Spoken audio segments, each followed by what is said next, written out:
ribuan terima kasih khususnya kepada pihak sekolah SMP PGRI Kopo yang sangat luar biasa sambutannya dan persiapan juga bersama kami sedari awal. Alhamdulillah kami haturkan ribuan terima kasih, dan tentu juga kami haturkan terima kasih yang tak terhingga juga kepada Ketua Pembina Yayasan Sekolah Tinggi dan Pimpinan Sekolah Tinggi Ilmu Hukum Bainan. Dalam kesempatan ini hadir Ketua LP3M sekaligus juga beliau adalah Wakil Ketua Sekolah Tinggi Ilmu Hukum Bainan beserta rekan-rekan dosen.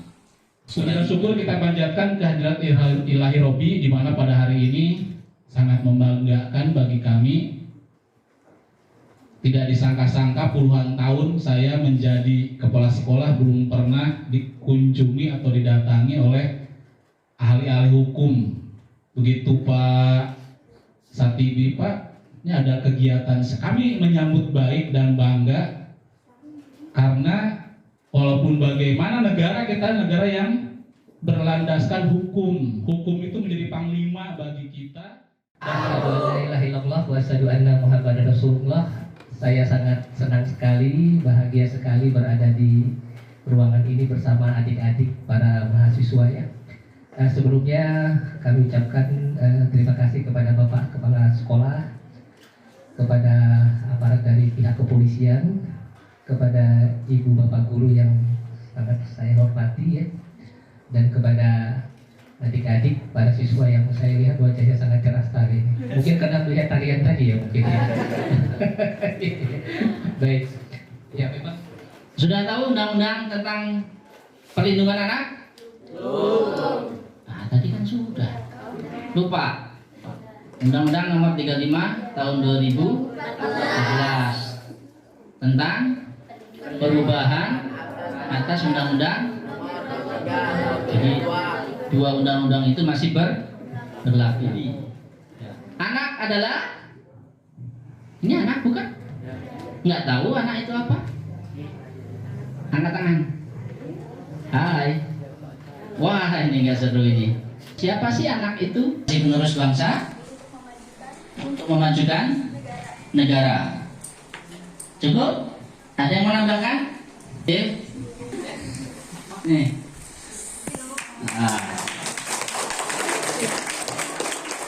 Ada lagi yang jawab? Nah, mulai.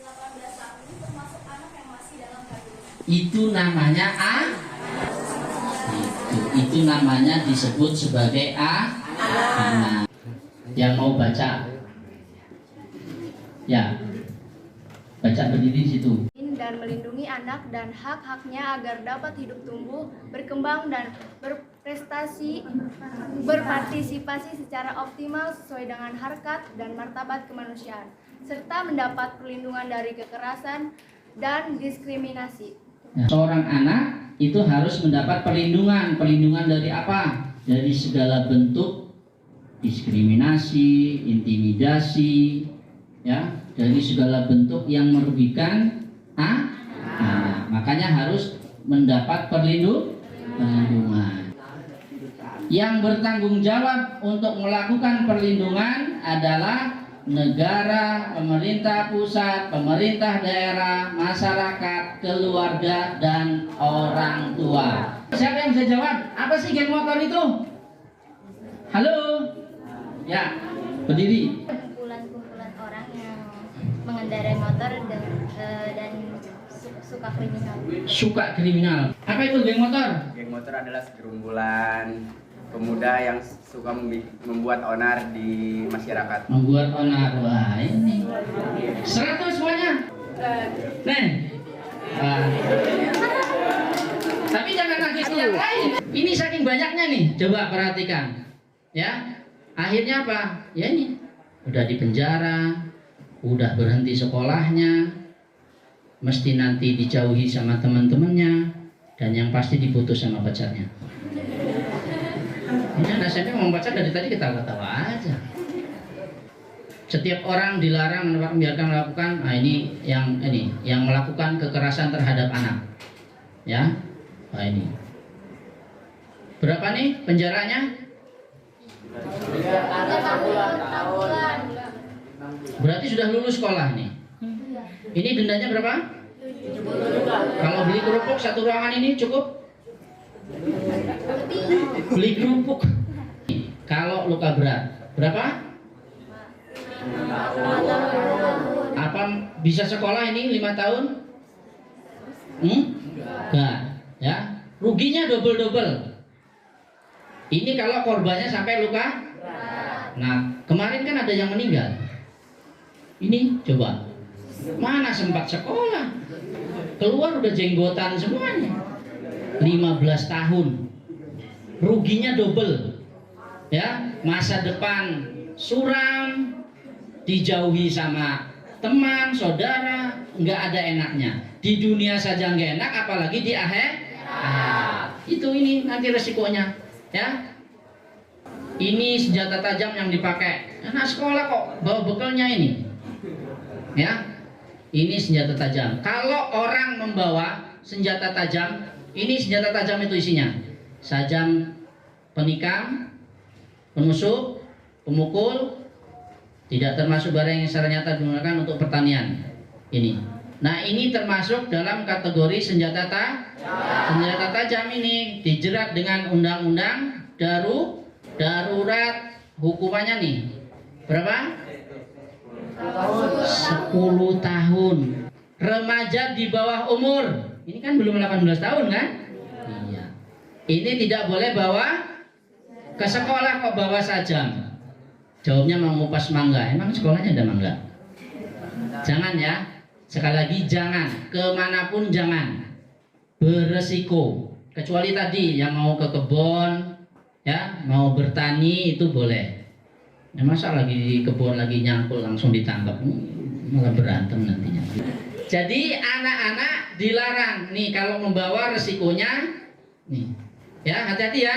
Mulai sekarang jangan lagi bawa-bawa senjata tajam. Ya, jangan lagi membawa senjata tajam.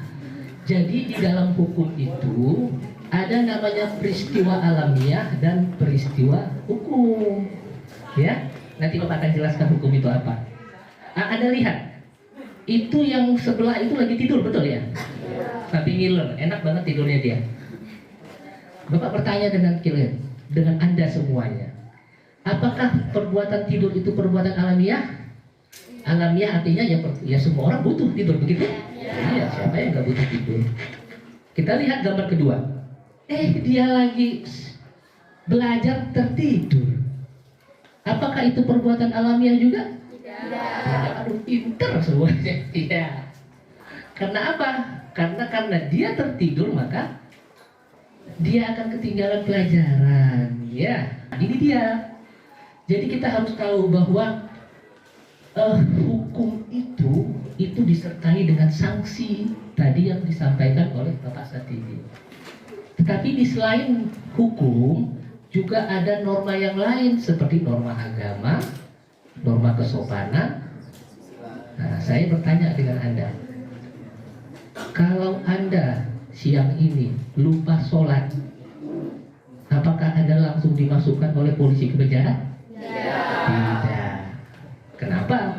Karena itu adalah urusan Anda dengan Tuhan. Kecuali kalau sudah dibuat peraturan nanti dengan di DPR sana, bagi yang tidak sholat, wah, undang-undang tentang sholat itu baru, ya.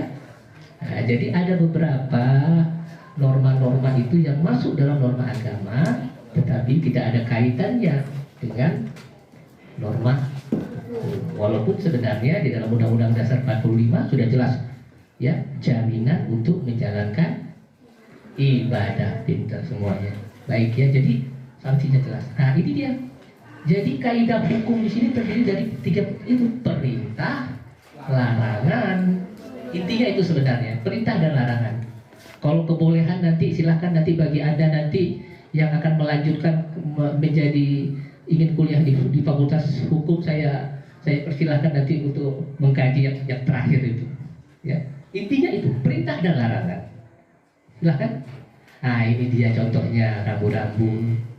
Ya, kira-kira sudah pada paham semuanya ini? Rambu-rambu ini?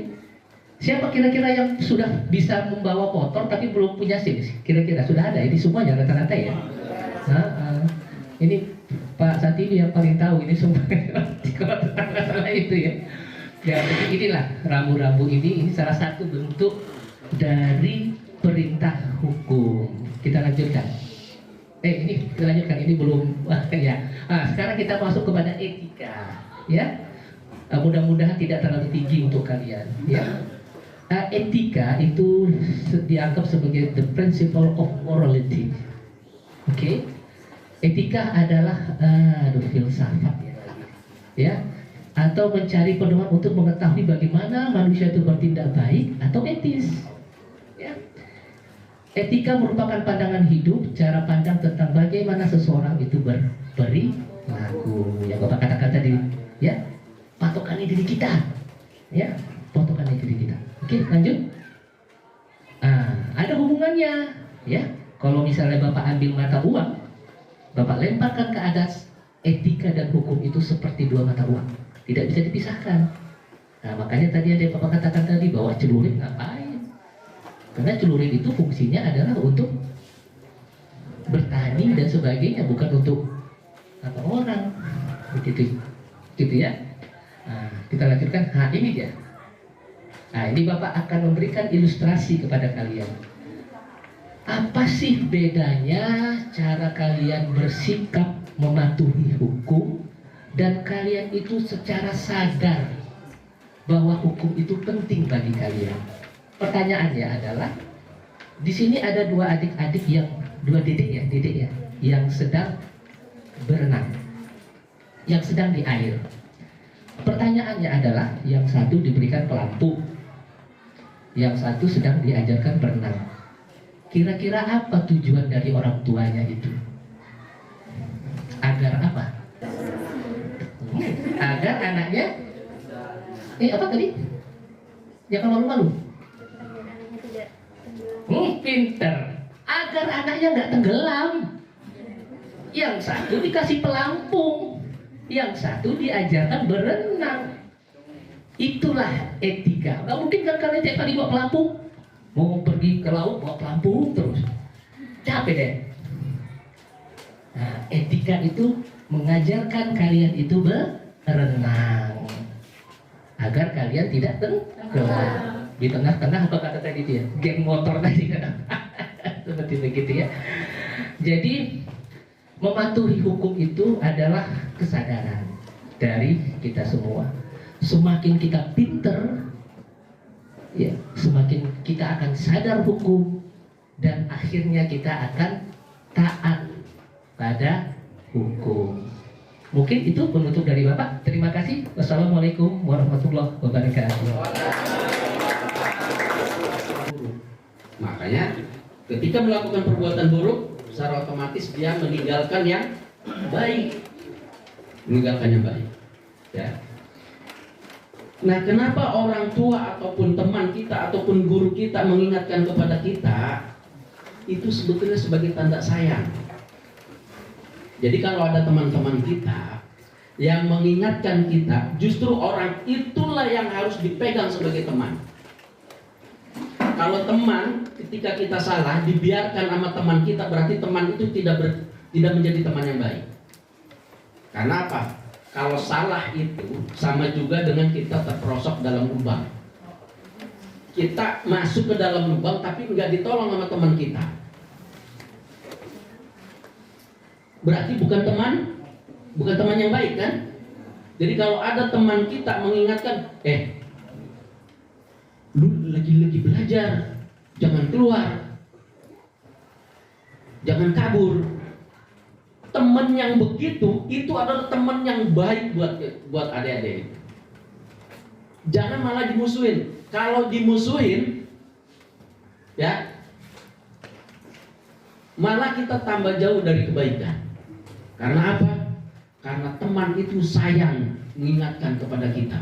Guru yang sudah renggang hubungannya dengan teman-teman yang baik. Sehingga apa? Sehingga larilah mencari jalan sendiri, berbuat hal-hal yang tidak baik. Jadi, ya, baik terhadap guru kita, baik terhadap orang tua kita, baik terhadap teman kita. Walaupun teman kita tidak berbuat baik, tapi dari semua teman kita sebagian terbesarnya masih tetap berbuat baik sama kita. Jadi jangan kemudian kita jadi tidak baik hanya gara-gara 1-2 orang. Ya, kita tetap berbuat baik. Nah, itu kemudian keburukan dan konsekuensinya. Nah, ini yang saya bilang tadi dan udah dijelaskan panjang lebar sama Pak Satibi tadi ya, sebagai anggota kepolisian, sebagai penegak hukum. Kalau kita melakukan ketidakbaikan, melakukan keburukan, maka secara tidak langsung, secara internal di diri kita akan gelisah, kita akan tidak tenang, kita tidak pernah merasakan yang namanya kebahagiaan. Karena apa? Yang namanya kebahagiaan itu ketika kita melakukan kebaikan. Tapi kalau misalkan kita mencarikan, yang kita carikan apa? Oh, supaya kita senang yuk naik motor. Padahal yang ternyata dia lakukan melalui dia motor, dia bilang senang-senang, pada dasarnya bukan senang-senang, mencari penyakit. Mencari penyakit. Karena berimbas kepada dirinya apa? Masyarakat umum tidak percaya lagi sama diri kita karena kita melakukan keburukan. Orang tua marah dengan kita, guru marah dengan kita, ketangkep, masuk sel. Seharusnya kita tadi bisa selesai sampai kuliah. Ini di umur kita kuliah, di situ kita masih ada di dalam sel. Jadi itu akibatnya kalau misalkan kita meninggalkan kebaikan. Karena resikonya kalau kita meninggalkan kebaikan maka kita akan. Jadi fungsi hukum di sini itu adalah menegakkan batas antara kebaikan dengan ketidakbaikan ataupun dengan keburukan. Itu jangan sampai dilanggar. Karena ketika itu dilanggar hasilnya tadi seperti yang diterangkan sama Pak Satibi ataupun